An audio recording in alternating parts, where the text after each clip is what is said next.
Good morning. Good morning. Good morning. It is Monday, July what? The second? Third. It's the third. Man, I'm behind on days already. So I finally got the book. Amazon was on time with it. Proof that there is a straw man. It's a pretty thick book too. Yeah, God Almighty. We're talking about a good 400 and something pages. But what I really want to cover is the straw man aspect. I get to the other stuff later. So let's get to it. Let's get to it.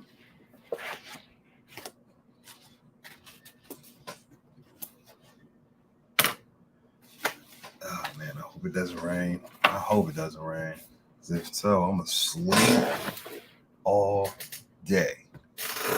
Anyhow, so it says, "What is a straw man?" Oh yeah, this book is it's on Amazon.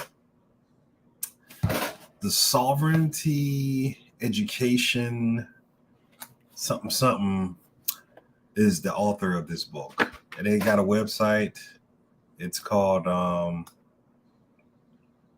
Sovereignty Education and Defense Ministry. Check them out. Uh, the website is sedm.org. Right. That's what it is. sedm.org. And they got tons of resources and information about all sorts of stuff from tax withholding and reporting to common law and equity litigation, identification, laws of property, all sorts of stuff. So it's a wealth of information. It's free. Boom. You can have it. So, what is a straw man?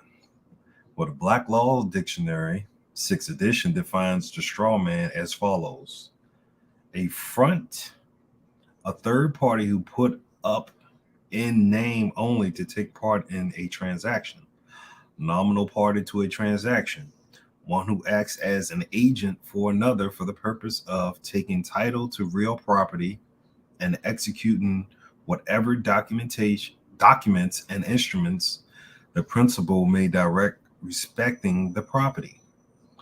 Person who purchases property or to accomplish some purpose otherwise not allowed.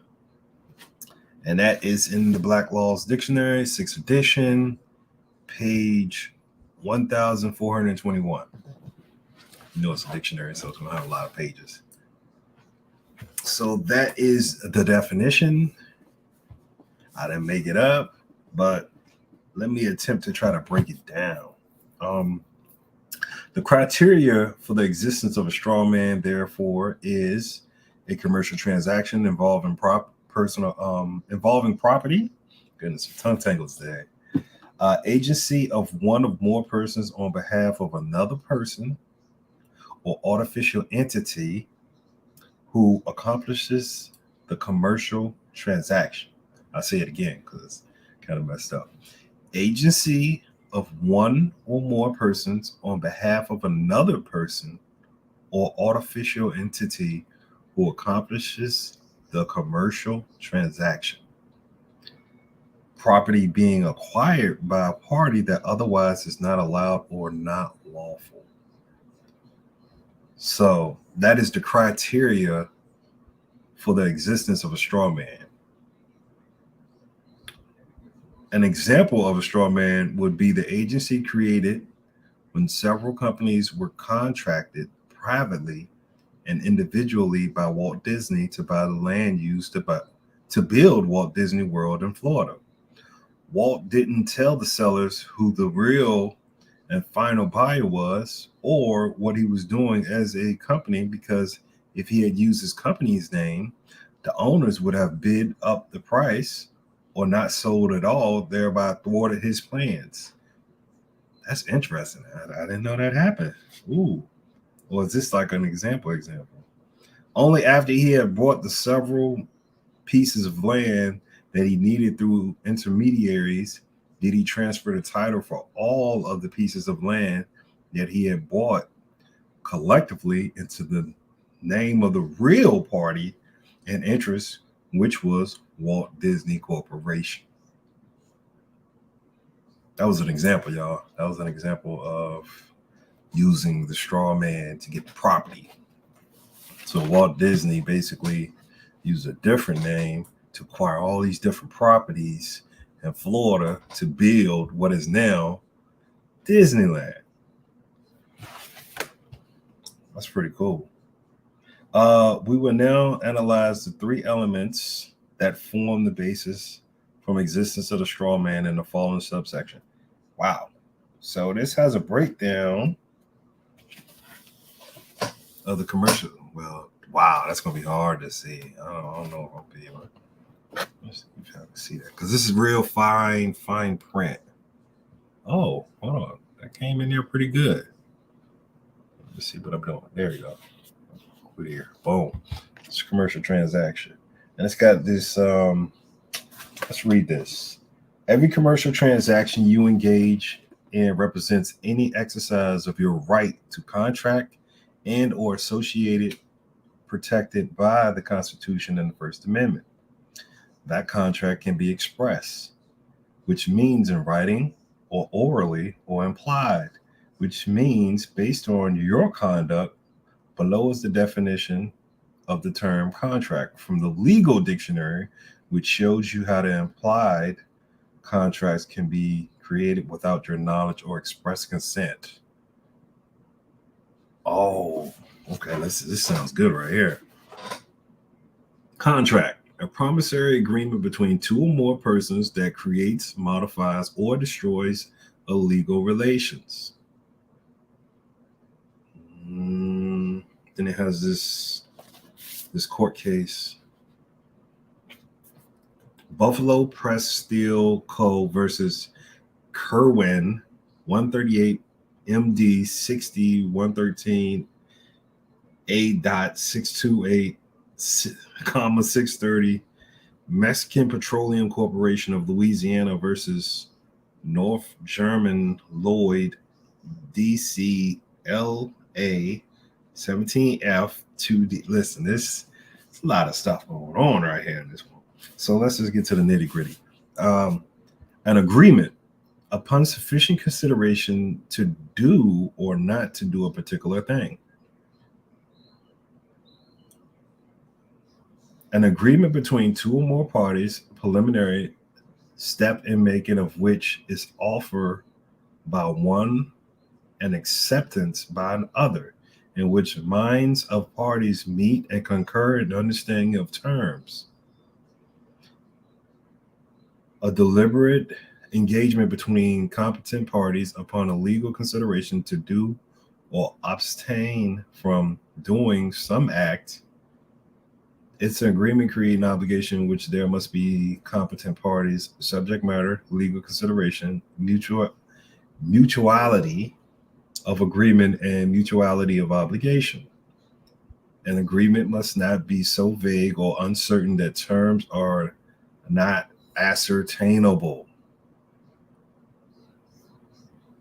Let me read that part again because that's a hint, hint, wink, wink right there. Agreement must not be so vague or uncertain that the terms are not ascertainable.